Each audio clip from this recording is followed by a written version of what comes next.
제주항공 여객기 참사 현장에선 밤사이 유류품 등을 찾기 위한 수색 작업이 이어졌습니다. 네, 희생자들의 신원 확인 작업도 계속됐습니다. 참사 현장에 나가 있는 취재기자 연결합니다. 김기수 기자. 네, 무안국제공항에 나와 있습니다. 네, 지금 현장 상황 어떤지 전해주시죠. 네, 제 뒤로 보이는 곳이 사고 현장입니다. 현장에는 조명이 여전히 환하게 켜져 있는 모습인데요. 이곳에서 유류품 수거 작업 등 수색 작업이 이어졌습니다. 이번 사고로 탑승객 181명 가운데 구조자 2명 외에 나머지 179명이 모두 숨진 것으로 확인됐습니다. 이 가운데 오늘 새벽 2시 47분 기준으로 신원이 확인된 희생자는 137명입니다.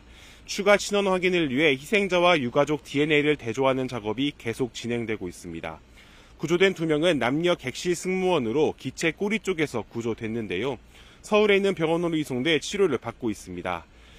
179명이 숨진 것으로 확인되면서 이번 제주항공 여객기 참사는 국내에서 발생한 항공기 사고 가운데 가장 많은 인명피해를 낸 사고로 남게 됐습니다. 네, 국토부도 지금 참사의 원인을 규명하기 위한 조사에 나섰다고요?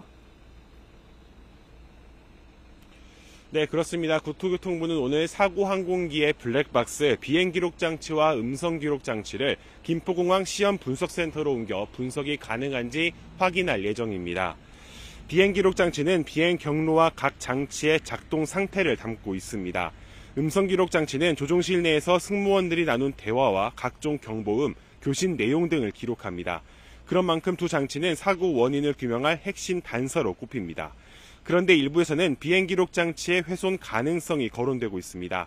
훼손이 심하면 미국 국가교통안전위원회에 조사를 맡겨야 하는데 그러면 해독 작업에만 6개월이 넘게 걸릴 수 있다는 전망이 나옵니다. 두 장치 해독 작업이 늦어질 경우 전체 조사 과정에 영향을 줄 수도 있는데요. 엔딩 기어 미작동이나 조류 충돌 등 정확한 참사 원인이 불분명한 상황에서 제주항공 여객기의 블랙박스가 분석 가능한 상태인지 오늘 점검 결과가 주목됩니다. 예, 사고 희생자들을 위한 합동 분향소도 마련된다고요? 네, 그렇습니다. 합동 분향소가 위치한 곳은 무안공항 인근인 무안스포츠파크입니다. 실내 체육관 1층에는 합동 분향소가, 스포츠센터 3층에는 유가족 대기실이 마련됩니다. 전남도청은 오늘 오전 11시까지 분향소와 유가족 대기실을 설치 완료할 방침입니다. 관계당국은 희생자 유가족에 대한 숙소와 장례 절차, 심리 지원 등을 이어가겠다는 계획입니다. 지금까지 무안국제공항에서 YTN 김기수입니다.